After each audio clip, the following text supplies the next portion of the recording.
رحم الله من قرأ الفاتحة.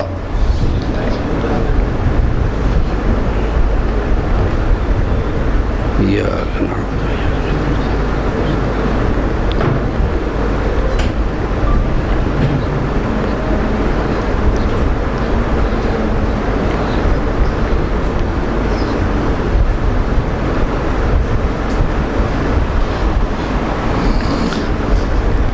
لا حول ولا قوة إلا بالله العلي العظيم. بسم الله الرحمن الرحيم.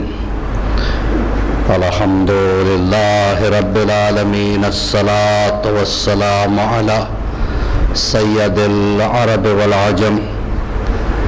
جسمه مقدس معطر مطهر منور. نور الہدی مصباح الظلم جمیع الشمم شفیع الاقم صاحب الجود والکرم. واللہ عاصمہ وجبرائیل قادمہ والبراق مرکبہ والمعراج سفرہ. وسدرۃ المنتہی مقامہ وکعبہ قوسین مطلوبہ والمطلوب.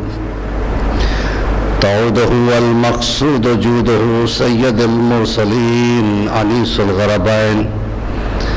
الملقب بطاح والیاسین محبوب رب المشرقین والمغربین جد الحسن والحسین.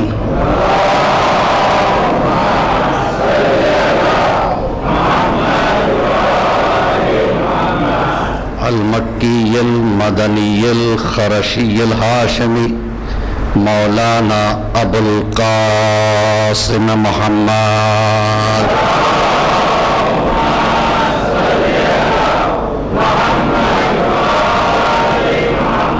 وآلہ الطیبین الطاہرین المعصومین المظلومین المنتجبین من یومنا ھذا الی قیام یوم الدین. اما بعد فقد قال اللہ تبارک و تعالی فی محکم کتابہ المجید وهو اصدق الصادقین وقولہ الحق. بسم اللہ الرحمن الرحیم. ومن یطع اللہ ورسولہ فقد فاز فوزا عظیما.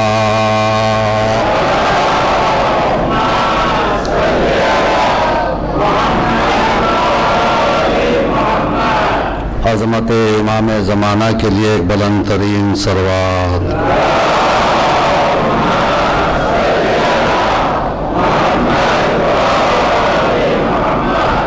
عزاداری کے تحفظ کے لیے، عزاداروں کی حفاظت کے لیے اور مجالسیں اطمینان کے ساتھ ہوتی رہیں، اس کے لیے ایک بلند ترین صلوات.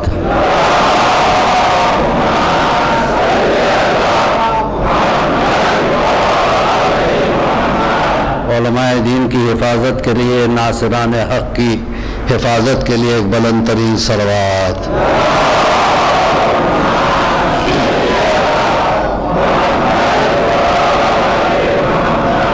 عزیزان محترم،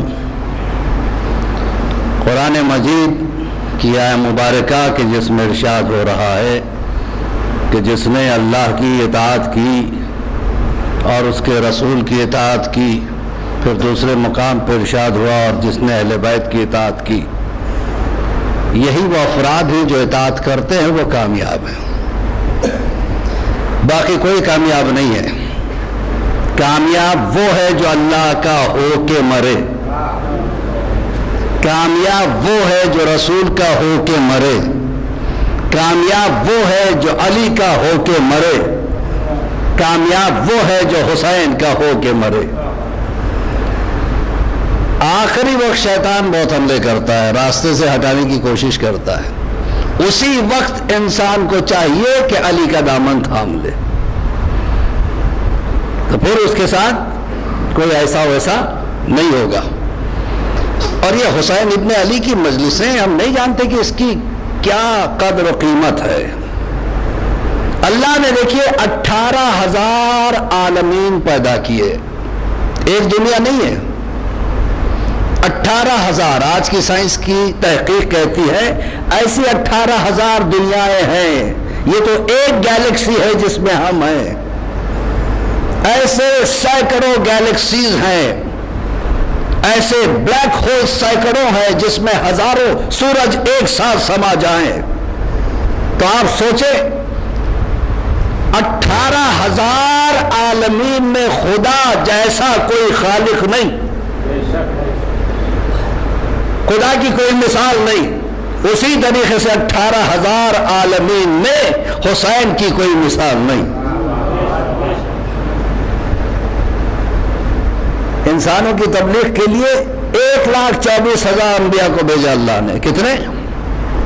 1,24,000 انبیاء آئے۔ آدم آئے، نوح آئے، ابراہیم آئے، عیسیٰ آئے، موسیٰ آئے، ایوب آئے، یونس آئے، سب آئے، لیکن حسین جیسا کوئی نہیں آیا۔ میں اور آسان کر دوں تاکہ بچے بھی سمجھ جائیں، 14 معصومین میں محمد 4 مرتبہ آئے، کیا عرض کر رہا ہوں میں، علی 4 مرتبہ آئے، حسن 2 مرتبہ آئے، لیکن حسین وہاں پہ بھی اکیلے، کیونکہ ایسی ذمہ داری جو اللہ نے حسین کو دی۔ حسین کی حکومت بہت بڑی ہے، حسین کی حکومت آپ تصور نہیں کر سکتے کتنی بڑی حکومت ہے۔ ایک شہر میں 7 سٹوڈنٹس رہتے تھے، بڑے پیارے دوست تھے، ایک دوسرے سے ملے بنا نہیں رہ پاتے تھے۔ تو انہوں نے ایک چیز طے کیا کہ بھئی ایسا کریں گے کہ ہم لوگ گیٹ ٹوگیدر تو ہوتے ہیں، لیکن ایک ایک کے گھر میں ایک ایک دن دعوت رہے گی، تاکہ ساتوں ایک دوسرے کو کھلاتے رہیں۔ بات سب کے پسند آ گئی، اچھا ریزولوشن ہے، چلو اس کے پر عمل کرتے ہیں، اور یہ سلسلہ ٹوٹنا نہیں چاہیے کہ ٹھیک ہے۔ پہلے ایک اسٹوڈنٹ نے دعوت کی، اس کے یہاں ساتوں کے ساتوں تھے، پھر دوسرے نے، تیسرے نے، اس طریقے سے ایک ہفتہ ہو گیا۔ پھر جو دوسرے ہفتے کا پہلا دن آ رہا تھا، اب ایک لاسٹ اسٹوڈنٹ کا جو 7ویں دن میں جو آ رہا تھا، یعنی رات، اس سے کہا بھائی کل تیرے یہاں۔ اس نے کہا کہ بھائی تم لوگوں کے پاس جابس ہے، میرے پاس جاب نہیں ہے، تم لوگ جاب کی بنا پہ کماتے ہو، دعوت دیتے ہو۔ تو انہوں نے کہا کہ دیکھو یہ صحیح نہیں کہ تم 6 آدمی کے پاس کھاؤ پھر کھلاؤ گے نہیں، یہ صحیح نہیں ہے۔ ہم نہیں جانتے کیسے کھلاؤ گے، لیکن کھلانے کی ذمہ داری ہے کہ مجھے بات کرنا پڑے گا پاپا سے۔ کہا ٹھیک ہے بات کرو۔ والد سے بات کی، تو والد نے کہا کرتے کیا ہو تم لوگ مل کے، جو تمہارا گیٹ ٹوگیدر ہے اس کا ایجنڈا کیا ہے، کس چیز پہ فوکس کرتے ہو؟ کچھ نہیں، ہنسی مذاق کرتے، ایک دوسرے کی ٹانگیں کھینچتے ہیں، ایک دوسرے کا مذاق اڑاتے، ٹائم پاس کرتے، کھانا کھاتے، گھروں کو چلے جاتے۔ کہ اگر ایسی دعوت ہے تو میرے گھر میں نہیں ہوگی۔ کہ پاپا یہ عزت کا معاملہ ہے، 6 دن میں نے کھایا ہے، آج 7واں دن ہے، مجھے کھلانا ہے۔ تو باپ نے کہا کہ ایک شرط پہ کھلاؤں گا۔ کہ کیا؟ کہ سب کے سب شیعہ ہے؟ کہ ہاں سب شیعہ ہے۔ کہ پھر ایسا کرو کہ دعوت سے پہلے ایک مرثیہ پڑھ لینا، کیا عرض کر رہا ہوں میں، ایک نوحہ پڑھ لینا، تاکہ یہ جو دعوت ہوگی وہ تبرک بن جائے۔ ایسا اگر میرے گھر میں ہے تو ٹھیک ہے، تو ٹھیک ہے۔ ان میں سے نوحہ پڑھنے والے بھی تھے، مرثیہ پڑھنے والے بھی تھے۔ ایک مرثیہ ایک نوحہ ہو گیا، تھوڑا سا ماتم ہو گیا۔ اب جب جہاں جس بزم میں مرثیہ نوحہ ہو جاتا ہے برکتیں آ جاتی ہیں، پھر احترام ہو جاتا ہے، کسی کی ہمت نہیں ہوتی الٹی سیدھی مذاق کرنے کی۔ اب یہ ہوا کہ دوسرے کی جو ٹرن آ رہی تھی ادر ڈے، اس نے کہا پھر میں کیوں نہیں کروں، یہ میں بھی کرتا ہوں۔ دوسرے کی یہاں بھی مجلس ہوگی، تیسرے نے کہا میں نے کیا غلطی کیا، میرے یہاں بھی ہنسی مذاق نہیں چلے گی، مجلس ہوگی۔ اب ہوتے ہوتے ساتوں کے گھروں میں یہ ریپیٹ ہونے لگا۔ 360 ڈیز جو ہے، اب یہ ہوا کہ ہر ایک کے بعد ایک، ایک کے بعد ایک روزانہ مجلس۔ کچھ عرصے کے بعد اس لڑکے کے والد کا انتقال ہو گیا جس نے یہ بنیاد ڈالی تھی۔ لڑکے نے سوچا کہ پتہ نہیں پاپا کی کیا حالت ہے، کاش میں انہیں خواب میں دیکھ سکتا، روز دعا کرتا۔ ہر ایک کی خواہش ہوتی ہے، اکثر ہوتا ہے، کسی کے گھر میں کوئی مر جاتا ہے، اس کی خواہش ہوتی ہے کہ وہ خواب میں آ کے بتائے کہ وہاں کیسے ہے، لیکن ہر ایک کے لیے یہ ممکن نہیں ہے۔ یہاں ہم آزاد ہیں، وہاں پابند ہے۔ جب تک اجازت نہیں ملتی آ نہیں سکتے. بہرحال ایک دن اجازت ملی اور باپ جو ہے بیٹے کے خواب میں آیا, دیکھا کہ بہترین محل ہے اور شان کے ساتھ تخت پہ بیٹھا ہوا ہے باپ, اور نوکر چاکر کنیزے کا. پاپا یہ مزے تو آپ کے دنیا میں بھی نہیں تھے, کیا اتنا یہ کس وجہ سے ملا ہے؟ کیا یہ آپ کی نمازوں کی وجہ سے؟ کہ نہیں, ابھی نمازوں کا حساب باقی ہے. روزوں کی وجہ سے؟ کیا اس کا بھی حساب باقی ہے. کیا پھر کائے کی وجہ سے؟ صرف وہ جو ایجاد میں نے کیا تھا, مجلس کا جو ایجاد میں نے کر دیا, اس کا اتنا کچھ ملا کہ مولا حسین نے میرے سر پہ آ کے تاج رکھا. اور تم نہیں جانتے آخرت میں اگر کسی کی حکومت ہے تو حسین ابن علی کی حکومت.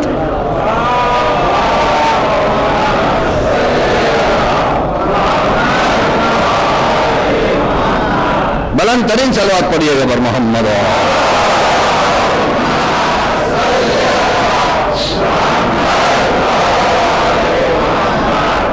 علامہ امینی کا نام تو سنا ہی ہوگا آپ نے, صاحب غدیر, جنہوں نے غدیر لکھی ہے.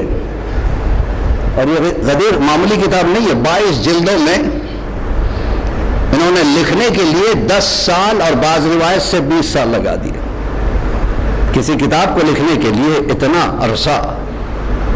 اور حال ہی میں ان کا انتقال, یعنی حال کا مطلب ہی 50-60 سال پہلے ان کا انتقال ہو گیا. اور اس زمانے میں یہ فیسلٹیز نہیں تھی. آج آپ کے موبائل میں ساری کتابیں موجود. گوگل سرچ پہ جائیے, اب سرچ کرنے کی بھی ضرورت نہیں, بس کہیے فائنڈ سو اینڈ سو بک, کہیں بھی اسٹور ہو تھوڑی دیر میں یہ سامنے رکھ دیتا ہے. یہ چھوٹا سا موبائل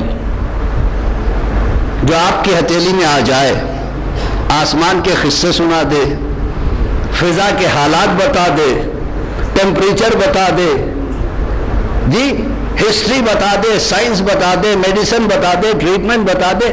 اکثر و بیشتر تو لوگ ڈاکٹر کے پاس بھی نہیں جاتے. ہاں اگر ڈائگنوز کر سکتا ہے آدمی میں کیا پرابلم ہے وہ بھی اگر کہہ دے, what is the treatment for so and so disease, دوائیوں کے نام بھی آ جاتے ہیں. جو میڈیکل شاپ سے یہاں پہ بیٹھے ہوئے انہیں اندازہ ہوگا اس چیز کا. آج دنیا بہت چھوٹی ہو گئی ہے, اور یہ چھوٹی کب سے ہونے لگی؟ جب سے کمپیوٹر کا ایجاد ہوا. کوئی بھی سائٹ کھولنا چاہے آپ www.com, اب جا کے ہمیں پتا چلا کہ ڈاٹ کی اہمیت کیا ہے. مولا نے یہی تو کہا تھا, انا نقطۃ تحت البحر. صلوات پڑھے ور محمد اور محمد.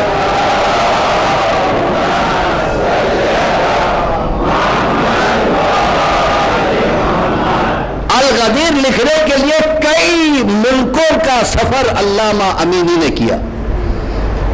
ہندوستان بھی پہنچے تھے, بڑی بڑی لائبریریز میں جا کے بیٹھتے تھے دن بھر. جب یہ واپس گئے تھے کئی ملکوں کا سفر کر کے, لوگوں نے پوچھا تھا کہ انڈیا کے حالات کیا ہے, کس قسم کے حالات کی بات کر رہے ہو؟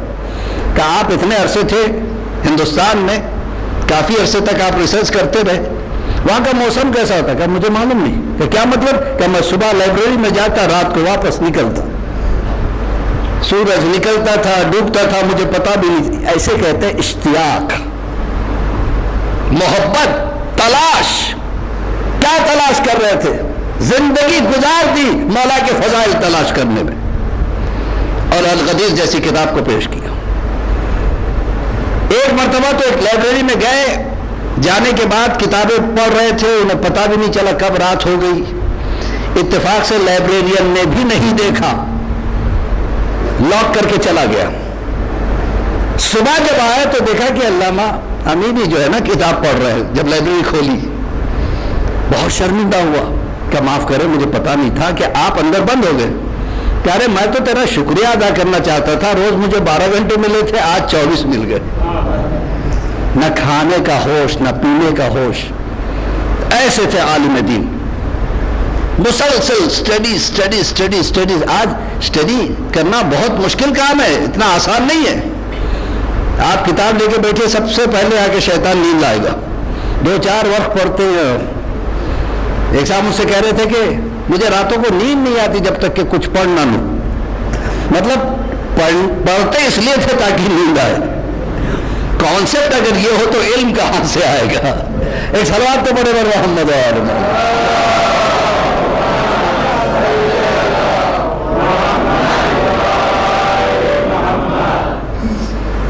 ہمارے بچپن میں ٹی وی وغیرہ تو تھے نہیں.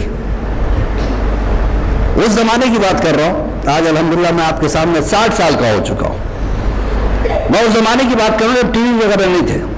لوگ ناولس پڑھا کرتے تھے. ایک میرا دوست تھا, جب تک ختم نہیں ہوتی اس کو چھوڑتا نہیں, چاہے 2 دن ہو جائے 3 دن, رات بھر. تو میں اس سے کہتا تھا مذاق میں, اتنی اگر محنت تو دین میں کرتا تو مجتہد ہو جاتا. ایک صلوات پڑھے بر محمد وآلہ.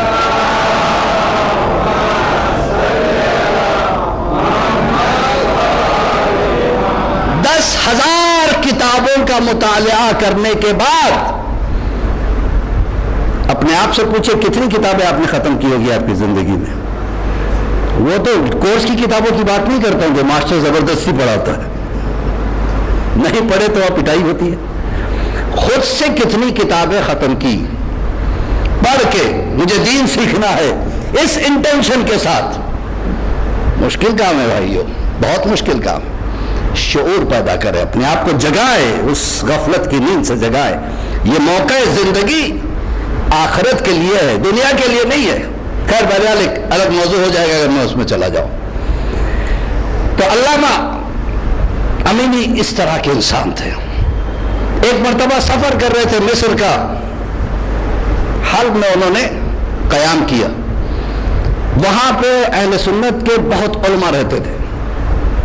تو ایک ان کے دوست جس کا تعلق جو ہے نا ہر قسم کے علماء سے تھا, آگے کہا میں آپ کو دعوت پہ بلانا چاہتا ہوں, آج رات ہمارے یہاں کھانا کھا لیجئے. انہوں نے کہا کہ دیکھو لوگوں کو پتہ چل چکا ہے میں آیا ہوں, لوگ ملاقات کے لیے آنا چاہیں گے, اور تمہارے گھر ہر فرقے کے عالم دین کا آنا جانا رہتا ہے. میں نہیں چاہتا کہ تم کوئی ایسی بحث وہاں چھیڑ دو جو مناظرے کی شکل اختیار کرے, کیونکہ مناظرے میں ادب کا لحاظ کرنا ضروری ہوتا ہے. بعض لوگ ہائپر ہو جاتے ہیں. مناظرہ ادب کے ساتھ ہونا چاہیے, اور میں اس وقت مناظرے کے موڈ میں نہیں ہوں. کیا ٹھیک ہے, شرط ہو گئی تھی. اب کھانا کھانے کے وقت 70 عالموں کو انہوں نے بلایا تھا. کتنے؟ اور ایک شیعہ عالم بیچارہ علامہ امینی. 70 عالم.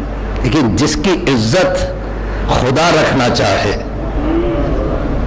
اس کی عزت کو کوئی ہلا بھی نہیں سکتا.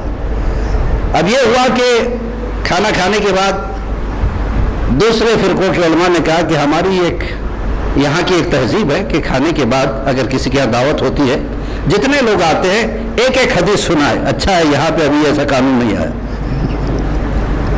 رسول کی ایک ایک حدیث سنائے. یعنی 40 آدمی آئے تو 40 حدیثیں یاد ہونا ضروری ہے. کیا ایک ایک حدیث سنائے؟ ہم سب سناتے رسول اللہ کی کوئی نہ کوئی حدیث, آپ بھی سنائیں. کیا ٹھیک ہے, حدیث ہے نا, سنا دیں گے. سب نے حدیثیں سنائے. اس کا جب ان کا ٹرن آیا, ان سے کہا دیکھیے اسے کہتے ذہانت. علماء کی قدر کیجیے گا. علماء علم کے نکلتے ہوئے وہ فوارے ہیں جو ہم تک علم پہنچاتے. اب پورے جتنے بھی ہیں, یہ اور بات ہے کہ آپس میں مل جل کے رہتے تھے لیکن تھے تو الگ الگ فرقے کے لوگ. 70 علماء میں سے کسی نے کہا آپ سنائیے, آپ کیا سناتے ہیں؟ کہا میں بھی سناؤں گا لیکن میری ایک شرط ہے, جو حدیث میں سنا رہا ہوں وہ آپ لوگ بتائیں گے وہ ضعیف ہے یا سچی حدیث ہے, اس میں کوئی غلطی تو نہیں ہے. کہا ٹھیک ہے سنائیے. کہا کہ ہمارے یہاں ایک حدیث ہے, رسول اللہ فرماتے ہیں کہ من ماتا ولم یعرف امام زمانے فقط ماتا میں تو جاہلیہ. جو مرا اور اپنے زمانے کے امام کو نہ پہچانا وہ جہالت کی موت مرا. سب نے کہا یہ ہماری کتابوں میں بھی ہے, یہ صحیح ہے. کیا سوال انہوں نے رکھا, اچھا یہ بتائیے اگر یہ صحیح ہے تو سیدہ جو دنیا سے گزری ہیں اس وقت ان کا امام کون تھا؟ کیا دیکھیے ایک چیز میں پورا مناظرہ جیت لیا. اگر وہ کہتے فلاں فلاں, کیا عرض کر رہا ہوں, تو یہ کہتے تو یہ ناراض تھی, ان سے بات بھی نہیں کر رہی تھی. اگر کہتے علی تو ان کا انکار کرنا پڑتا. سب نے کہا اچھا ہم چلتے ہیں, خدا حافظ. صلوات پڑھے پھر محمد و آل محمد.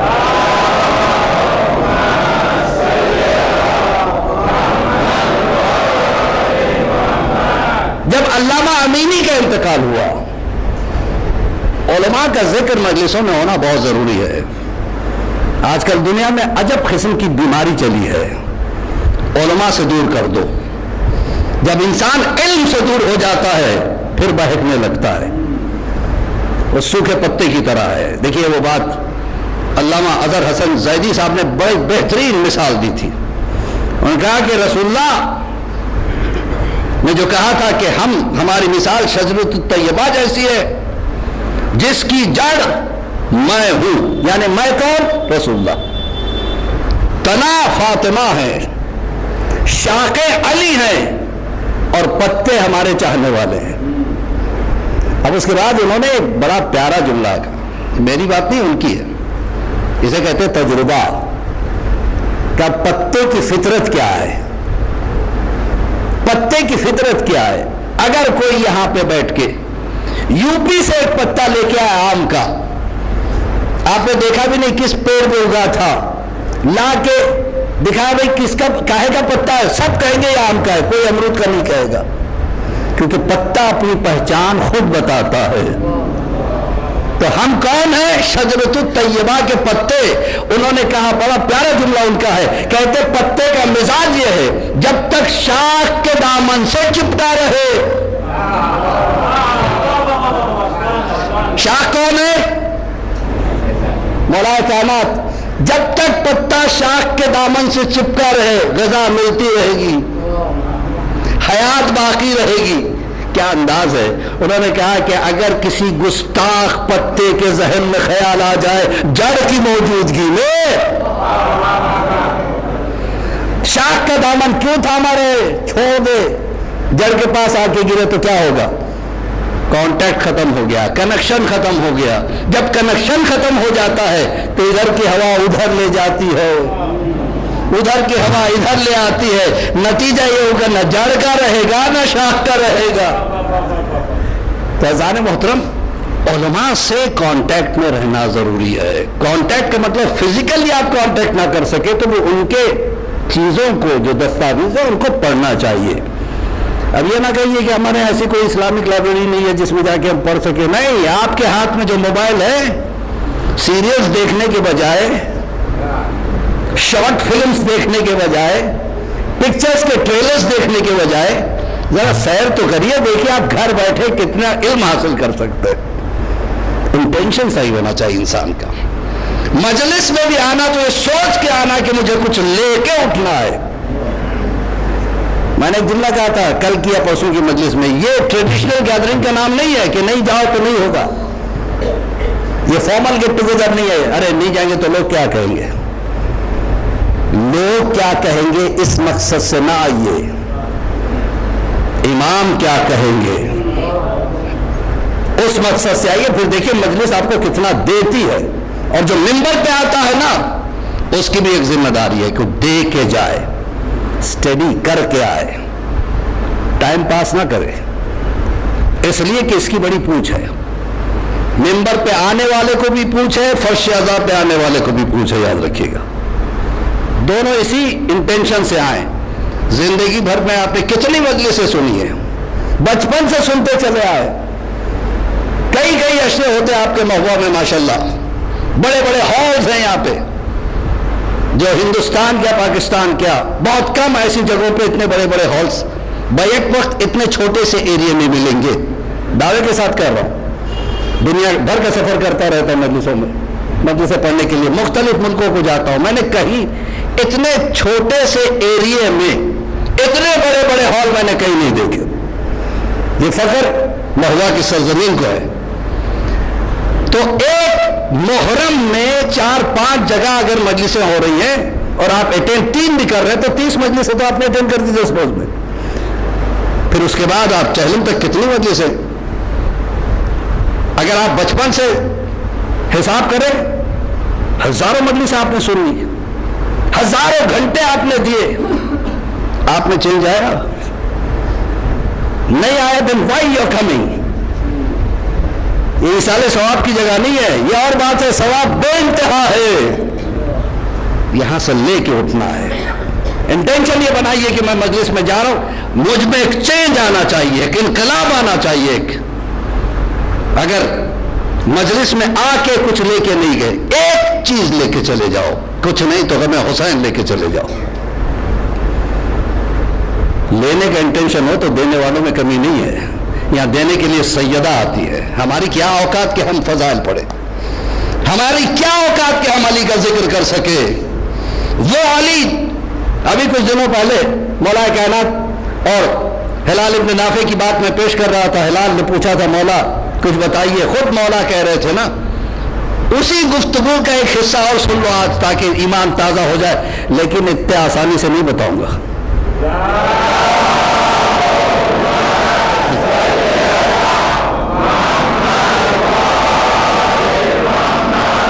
جس کے دل میں علی جتنا بڑا ہے اتنی بلند ترین صلوات۔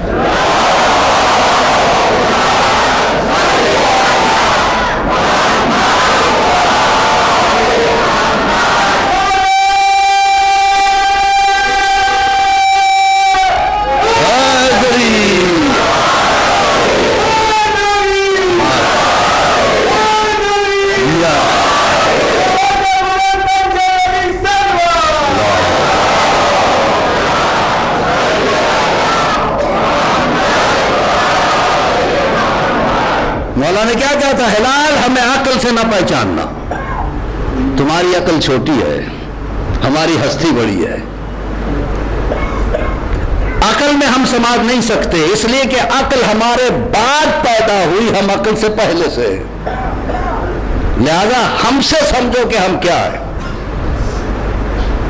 سنو ہلال، اللہ نے تمہیں مٹی سے بھی پیدا کیا، روح سے بھی پیدا کیا۔ جو جسم ہے مٹی کا ہے اور جو روح ہے وہ نور سے ہے۔ جسم کا تعلق نیچے سے ہے، روح کا تعلق اوپر سے ہے، لہذا جب انسان مر جاتا ہے تو ڈیوائیڈ ہو جاتا ہے، جسم مٹی میں چلا جاتا ہے، روح اوپر چلی جاتی ہے۔ مولا روح کی طاقت کو بیان کر رہے ہیں۔ ہلال یاد رکھنا، جسم سڑتا ہے، گلتا ہے، بدبودار ہو جاتا ہے، لیکن نور میں کبھی کوئی کمی نہیں ہوتی۔ جس میں کمی آ جائے وہ نور سے نہیں ہوتا، روح اوپر چلی جاتی ہے، اس کا تعلق اوپر سے ہے، جسم کا تعلق یہاں سے ہے۔ جسم مجبور ہے، کہیں جانے کے لیے، لمبے سفر کے لیے سواری کی ضرورت ہے، روح مجبور نہیں ہے، تصور سے چلی جاتی ہے۔ اب میں آپ کے سامنے بیٹھا ہوں، میں نے اگر کربلا کا نقشہ کھینچنا شروع کیا، میرے مولا عباس کا صحن ایسا ہے، میرے مولا عباس کی زری ایسی ہے، خدا کی قسم ہم سب یہاں ہیں، روح وہاں ہوگی۔ اس کا ثبوت یہ ہے، اب آپ کے خیالات میں روح وہی نقشہ کھینچ رہی ہے جو میں بول رہا ہوں، وہی تصویر دکھا رہی ہے جو میں دکھا رہا ہوں۔ تو مولا کہتے روح جو ہے نا چونکہ نور سے بنی، اس کو کہیں ٹریول کرنے کے لیے نہ ٹائم کی ضرورت ہے، کیا سمجھ رہے ہیں آپ لوگ؟ نہ ٹائم کی ضرورت ہے، نہ سواری کی ضرورت ہے، فریکشن آف سیکنڈ میں ہزاروں میل کا سفر روح کر لیتی ہے، کیوں؟ نور سے ہے۔ اب نہ کہیے گا آپ یہ علی مدد کہتے ہو، علی آتے کیسے؟ اب دیکھیے اور کھل کے آپ کے سامنے آ رہا ہوں۔ پھر مولا کہتے ہیں ہلال، جس شے سے تمہاری روح کو اللہ نے پیدا کیا، ہمارے جسم کو پیدا کیا۔ ساری باتوں کا جواب اسی میں ہے۔ روح ایک سیکنڈ میں امریکہ جا سکتی ہے، لندن جا سکتی ہے، آپ یہاں بیٹھے ہیں۔ علی کہتے ہیں روح اس لیے سفر کرتی ہے، وہ نور سے ہے، اور جس شے سے تمہاری روح کو بنایا اللہ نے، ہمارے جسم کو بنایا۔ تمہارا جسم کٹ جائے، مر جائے تو بولتا نہیں ہے، روح کٹتی نہیں ہے، روح کے لیے موت نہیں ہے۔ اس لیے اگر ہمارا جسم کٹ بھی جائے، حسین نیزے پہ قرآن سنا کے بتاتے ہیں، تم اور ہو ہم اور ہیں. ہمارے ایک دوست وہ یورپ کا سفر کیے تھے, مجلسیں پڑھنے کے لیے ادھر گئے ہوئے تھے.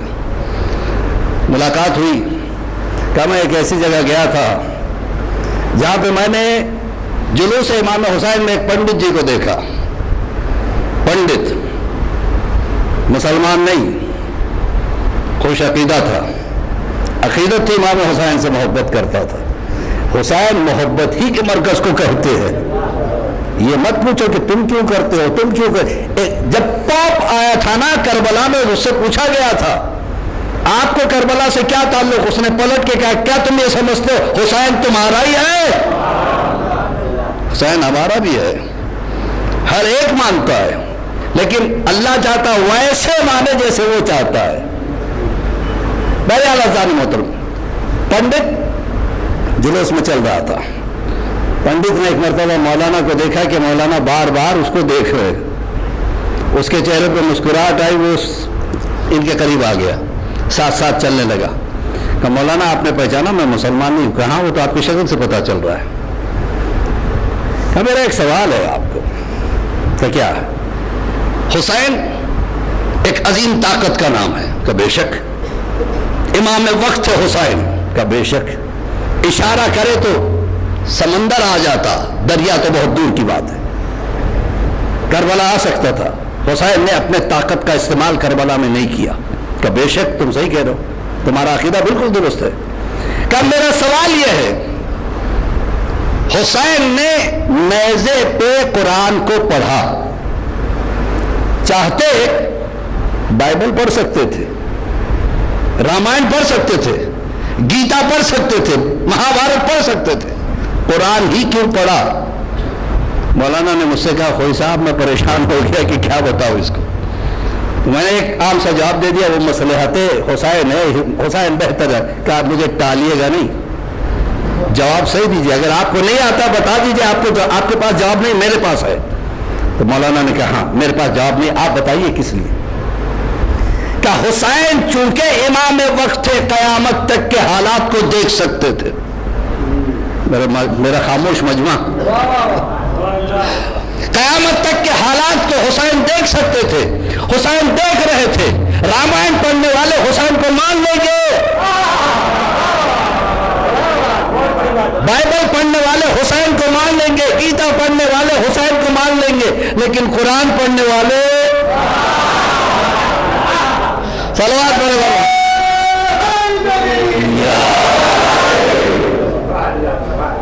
یہ ہے حسین. تو مولا نے کیا کہا, ہلال ہم سے کسی کا تقابلہ نہیں کرنا, ہم اور ہیں تم اور ہو. ہمیں ایک جگہ سے دوسری جگہ جانے کے لیے ہمارے روح کو جانے کی ضرورت نہیں ہے, ہم چلے جاتے. کہیں کوئی گر رہا ہوتا ہے, یا علی کہتا ہے میں پہنچ جاتا ہوں, فزیکلی پہنچتا ہوں. یہ اور بات ہے, ہماری گناہوں کی نگاہ, گنہگار نگاہ دیکھ نہیں سکتی. مولا آتے ہیں, بے شک آتے ہیں, ہر بلانے کے والے کے پاس آتے ہیں. اور اس وقت بھی مجلس میں ہمارا امام موجود ہے, ہم نہیں دیکھ سکتے. اور بات ہے, یہ ہماری مجبوریاں ہمارے ساتھ ہے. وہ مختار ہے, وہ مجبور نہیں ہے. دیکھیے ایک مرتبہ ایک عورت ایک راستے سے گزر رہی تھی, مسجد آ گئی. اس میں مائک میں جو واز کر رہا تھا جو شخص, اس نے اعلان کیا اگر علی نے یہ سوال کیا پوچھو جو کچھ پوچھنا چاہتے ہو, تو کون سی بڑی بات ہے, آپ مجھ سے پوچھئے میں بتاتا ہوں. ایک مرتبہ چلتے چلتے بی بی رک گئی اور کہا اگر اس نے ایسے دعویٰ کر دیا ہوتا تو کوئی بات نہیں تھی. اپنے آپ کو مولا سے ملانے کی کوشش کر رہا ہے, لہذا میرا جواب کے لیے جانا ضروری ہے. آگے مسجد میں بڑے مجمع میں آ گئی, آ کے ایک سوال کیا, یہ بتائیے سرکار آپ کا چیلنج ہے کہ آپ سے کچھ بھی پوچھ سکتے ہیں, تو کیا میں پوچھوں؟ کہا ہاں پوچھو. اس نے سوچا عورت ہے کیا پوچھے گی, کوئی مسئلہ پوچھ لے گی بتا دوں گا. یہ بتائیے فلاں صاحب کہاں مرے تھے؟ ہاں مدینے میں مرے تھے. اچھا علی گئے؟ نہیں علی نہیں گئے. نماز جنازہ پڑھائی علی نے کری؟ کہ اچھا سلمان کا انتقال کہاں ہوا تھا؟ تو مدائن میں کہ نماز جنازہ کس نے پڑھائی؟ وہ تو علی نے پڑھائی۔ کیا علی مدائن میں تھے؟ کہ کیوں اس میں بحث کرتی ہے؟ وہ معجزے سے گئے۔ کہا اس کا مطلب آپ جانتے ہو علی صاحب معجزہ ہے۔ اب جو ہے نا انہیں غصہ بھی آ گیا، غصہ آ کے کہنے لگے تمہیں شرم نہیں آتی؟ مردوں کے مجمع میں آ گئی عورت ہو کے، تمہیں تو گھر میں بیٹھنا چاہیے تھا، تمہیں یہاں آنے کی کس نے پرمیشن دی؟ اگر اپنے شوہر کے پرمیشن سے آئی ہو تو اس پہ لعنت، خود آئی ہو تو تم پہ لعنت، کا مسئلہ اور بگڑ گیا۔ جنگ جمل میں جو آئی تھی کس کی اجازت سے آئی تھی؟ دیکھیں علم ادھر سے ملتا ہے، جو ان سے کنیکٹڈ ہوتا ہے علم کے سوتے نکلتے ہیں، علم کے فوارے پھوٹتے ہیں وہاں سے۔ ہم نہیں جانتے کس کو اللہ نے کتنا علم دیا ہے۔ جس کا تعلق حسین سے ہو وہ جاہل نہیں ہو سکتا، جس کا تعلق واقعی حسین سے ہو وہ ماتمی ہوتا ہے، اور جو ماتمی ہوتا ہے وہ نمازی ہوتا ہے، اور جو نمازی ہوتا ہے وہ ماتمی ہوتا ہے۔ لوگ پوچھتے ہیں یہ نماز بہتر ہے؟ کسی عالم دین سے سوال کیا گیا تھا نماز بہتر ہے یا مجلس حسین بہتر ہے؟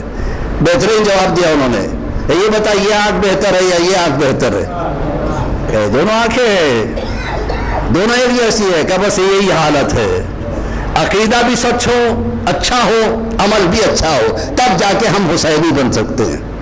یہ تو بیسکس ہے، بیسک پہ رہ جانا کمال انسانیت نہیں ہے، یا کمال شیعت نہیں ہے۔ عرفان کی منزلوں کو طے کرنے کی کوشش کریں، دعا کیا کریں، جب نماز کے لیے جانماز پہ کھڑے ہوں دعا کریں، مولا مجھے نماز میں لطف آئے، نماز کا انتظار میرے رگ رگ میں آ جائے۔ مولا کہتے ہیں جو نماز کا انتظار نہیں کرتا، یہ نہیں کہا نہیں پڑھتا، جو انتظار وقت نماز نہ کرے وہ ہم میں سے نہیں ہے۔ اپنے آپ کو مولائی کہنا بڑا آسان ہے میرے دوستوں، میرے بچوں، میرے بزرگوں، ثابت کرنا ہی صحیح ہے۔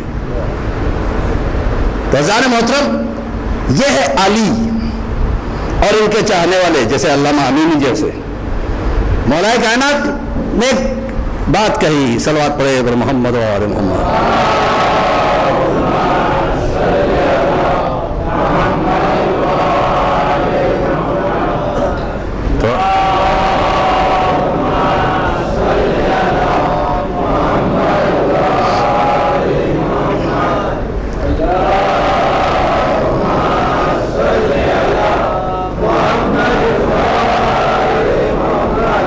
تھوڑا سا جگہ دے دیا ہے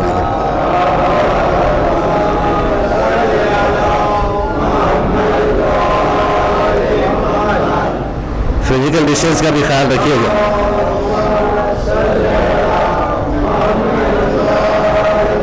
ایک بلند ترین صلوات بر محمد۔